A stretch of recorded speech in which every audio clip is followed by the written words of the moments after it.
Should you watch Logans Run? Yes. When should you watch it? As soon as possible. Do you need to see my whole review? Not really, but watch it anyway.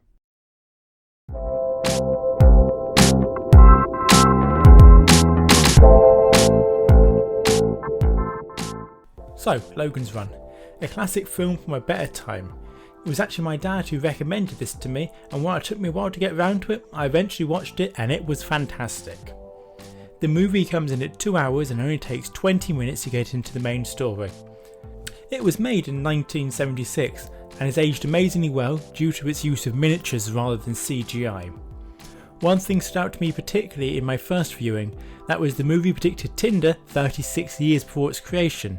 Don't believe me? Watch this.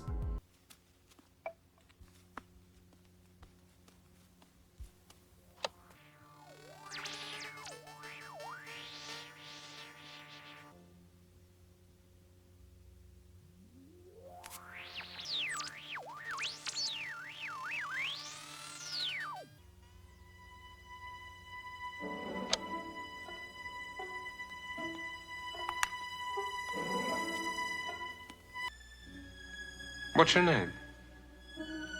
Jessica.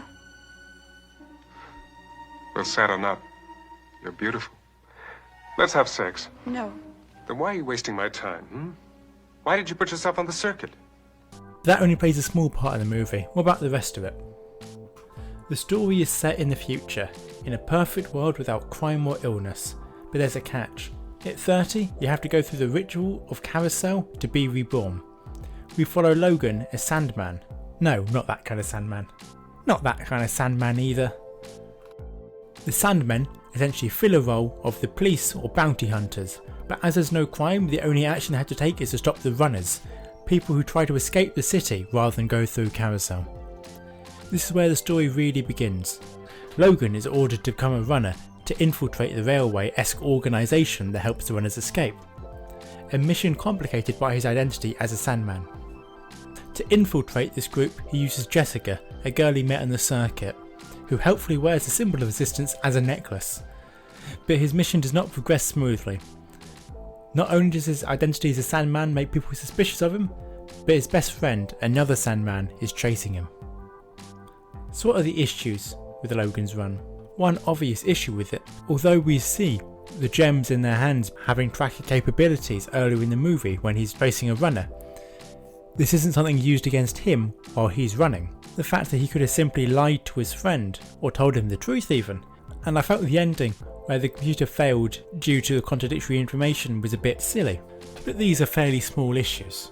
While I said the movie's aged well due to its use of miniatures, they can still break your immersion and they are clearly miniature. Here's an example.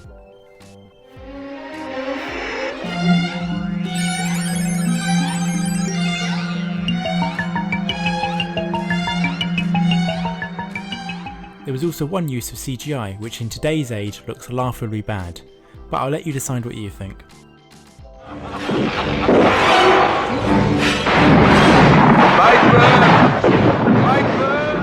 So about other reviews. Well, the YouTube reviews are lacking, most of the popular ones being bloated and boring videos about casting decisions and the like. So what about the review sites? Well, it's actually given surprisingly low ratings, with a 6.8 out of 10 on IMDb and a 67% audience score on Rotten Tomatoes. Most of the complaints were about the special effects and the acting. Both critiques I discount. The acting was very good and I certainly have no complaints about it. As for the special effects, as I mentioned earlier, they don't hold up, but they were used sparingly so it's not that big of an issue. You also got to take this kind of thing into account when you're watching a movie that's 50 years old. While a 7 out of 10 score is certainly not bad, I can't help but feel the movie deserved better. Still, despite these issues, it's definitely worth a watch. Personally, I'd give it an 8.5 out of 10. So if you're looking for a classic movie, add this to your watch list. And maybe you too will be pleasantly surprised when you eventually get around to watching it. But that's all I got for today. If you liked the video, leave a like. Comment and tell me if there's any other movies you want me to review. But either way, I'm done for now. So, till the next time.